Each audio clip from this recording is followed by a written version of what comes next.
right, welcome seekers. Sometimes you just need to find a little peace, right?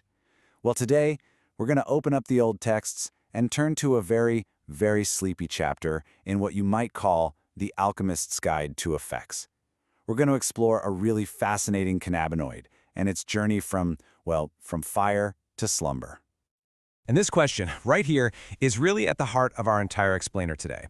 I mean, we talk a lot about the vibrant, youthful punch of THC, but what actually happens when it ages? Does it just disappear? Or does it maybe transform into something new, something different?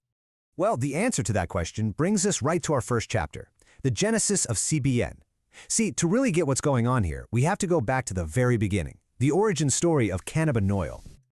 So, what even is CBN? Well, to put it simply, it's what THC becomes when it gets old. It's not really made directly by the cannabis plant in big amounts. Nope. Instead, it's what you get when THC degrades, or, as our source so poetically puts it, when it evolves after it's been exposed to oxygen and light. This whole process turns that fiery archangel THC into something else entirely, the angel of slumber. Now, what I think is so cool about this slide is how it frames this whole thing.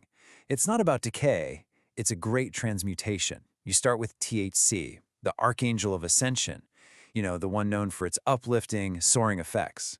Then you introduce the light of creation and the breath of time, which is just a beautiful way of saying UV rays and oxygen, and it evolves. That psychoactive fire just softens, and it becomes CBN, the angel of slumber. It's a really kind of a beautiful way to think about a chemical change, isn't it? So THC transforms. Okay, great. But why should we even care about this aged cannabinoid? Well, as we're about to see in our next section, its main blessing is something that a whole lot of us in this restless world are constantly searching for, the blessing of sleep. And this, right here, just illustrates the core difference perfectly. If THC is all about lifting you up, sending your mind soaring to dance with the stars, then CBN is all about grounding you. It gently pulls you down into this warm, heavy embrace of the earth. So really, it's way less about that psychoactive high and much, much more about a sedative, sleepy, heavy feeling.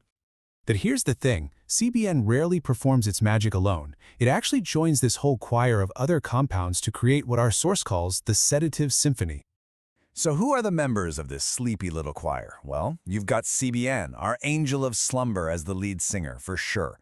But its effects are believed to be way more powerful when it's joined by just a little bit of THC, the archangel, and certain terpenes like myrcene, which is known for that calming, earthy smell. You put them all together and they create this harmony that is said to be the ultimate nightcap. Now, to make this even clearer, the source gives us a really simple but powerful analogy, and I think it does a fantastic job of putting the different personalities of these cannabinoids into perspective. Let's call it the parable of aging wine. Just look at this comparison. Fresh, potent, high THC flower is kind of like a young, spirited grape juice. It's energetic, it's bright, it's ready to get the party started. But aged cannabis, where that THC has transformed into CBN, that's like a fine, aged red wine. It's more complex, it's mellow, and its whole purpose isn't to get you energized, but to help you recline, exhale, and just drift away. Okay, so before we wrap things up, the source text is very, very clear that with this knowledge comes a certain responsibility. It offers what it calls a covenant, or basically a word to the wise for anyone thinking about seeking out the angel of slumber. And this is the most important commandment of all. Look, everybody's body is different. What works wonders for one person might do absolutely nothing for another. So the absolute key here is to pay attention to your own experience. You have to listen to what your body is telling you.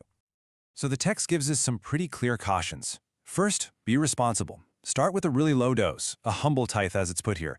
Also, be aware that some people do report feeling a little bit groggy the next day. And most importantly, and I can't stress this enough, for any serious sleep issues or medical conditions, please always talk to a doctor.